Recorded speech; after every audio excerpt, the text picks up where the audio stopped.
caso se arrependam então do seu pecado e se voltem para Deus.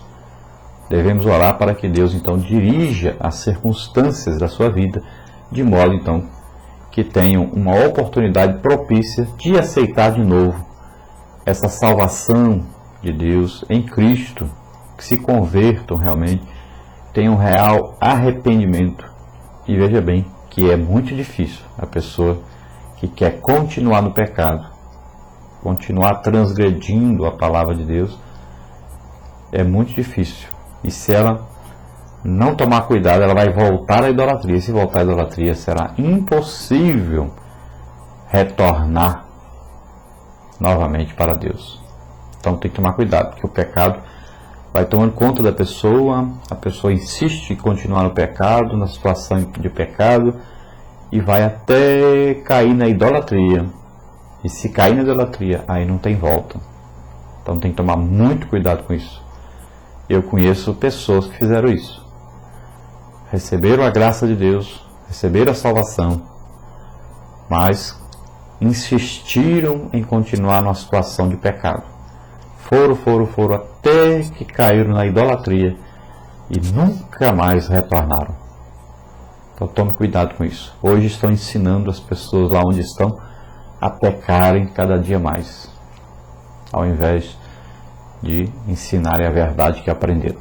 Então João diz aí que há pecado que não é para a morte. Então aqui João faz distinção entre dois tipos de pecado, né? Um para a morte e o outro para arrependimento, né? Para ainda a reconciliação com Deus. Então existem os pecados menos graves, que ocorrem inconscientemente ou sem a pessoa querer, e que não levam imediatamente à morte espiritual, né?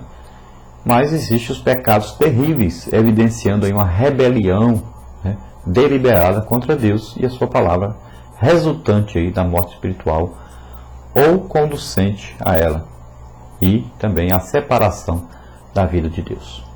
Então são dois tipos aí, duas situações diferentes. Então aquele que peca sem querer ou aquele que peca e quer continuar no pecado, né? Aquele que peca e quer sair do pecado é uma situação. Aquele que peca e quer sair, então, dessa situação, ele vai alcançar a misericórdia. Mas aquele que peca e quer continuar numa situação de pecado, ele está deliberando o quê? Uma rebelião contra Deus. Não aceita a vontade de Deus. Então, esse não precisa nem orar por ele. Ele vai cair numa situação de total afastamento de Deus e consequente idolatria, vai acabar aceitando um outro mediador além de Jesus, e aí não tem volta. Também João diz que todo mundo está no maligno. Então o mundo aqui, evidentemente, o sistema maligno, né? O sistema mundial de Satanás. Não quer dizer todas as pessoas que moram no mundo, mas as pessoas que estão debaixo do governo de Satanás, que não aceitaram Jesus como Senhor e Salvador ainda.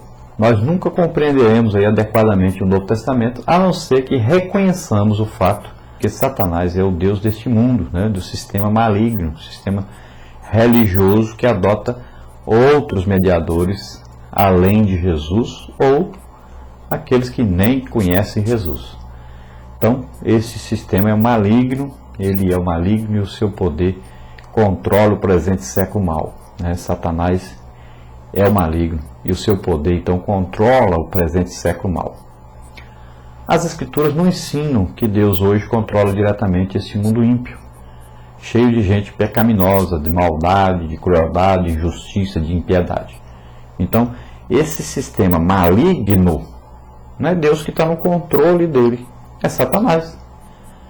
Agora, Deus permite que Satanás vá até certo ponto.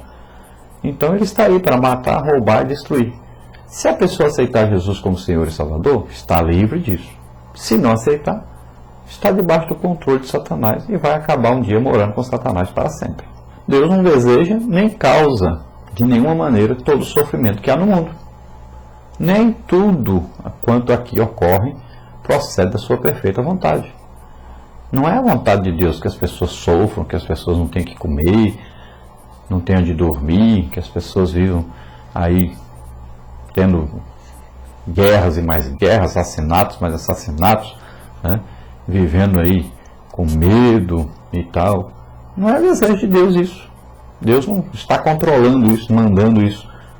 A Bíblia diz o contrário. Toda boa dádiva é que vem de Deus. Coisa ruim não vem de Deus.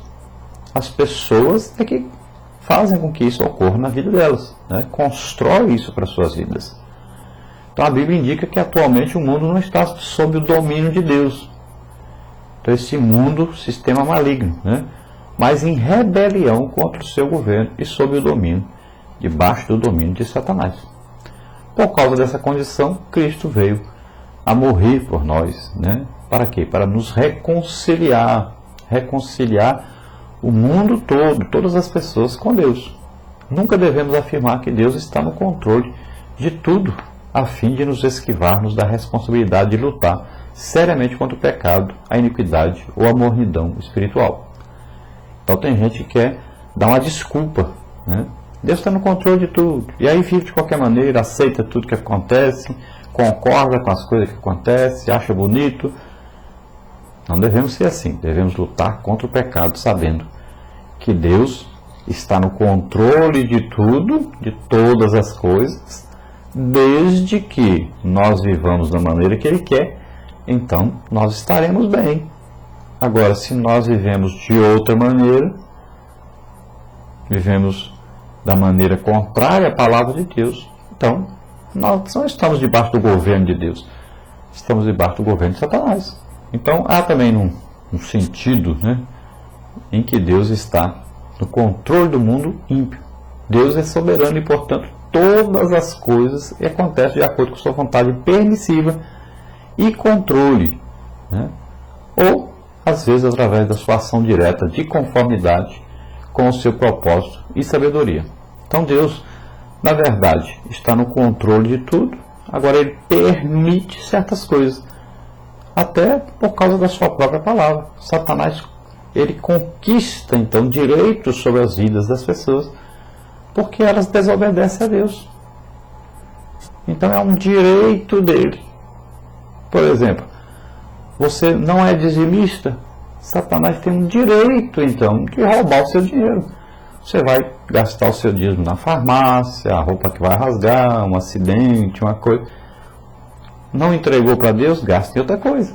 É um direito que Satanás adquire sobre a sua vida, de tirar do seu salário, né? De lhe dar prejuízos. Você não gasta no que deveria, gasta com o que não deveria. É um direito. E assim as outras coisas, né? Então, nós devemos ver aí como a palavra de Deus ensina, e não ficar jogando a culpa em Deus. Tudo que acontece, Deus quis, essa é a vontade de Deus. Então, mesmo assim, na presente era da história, esta autolimitação aí, né? Deus tem limitado seu supremo poder e domínio sobre o mundo. Esta autolimitação é apenas temporária, porque no tempo determinado pela sua sabedoria, Ele destruirá toda a iniquidade e o próprio Satanás. Não é destruir assim, de matar e acabar, mas lançará no lago de fogo e enxofre para sempre. Então somente então é que os reinos do mundo vieram aí a ser do nosso Senhor e do seu Cristo, e Ele reinará para todos sempre, como está em Apocalipse 11:15. Vamos ver como é essa certeza de salvação, essa segurança da salvação, essa segurança de vida eterna, essa certeza de vida eterna.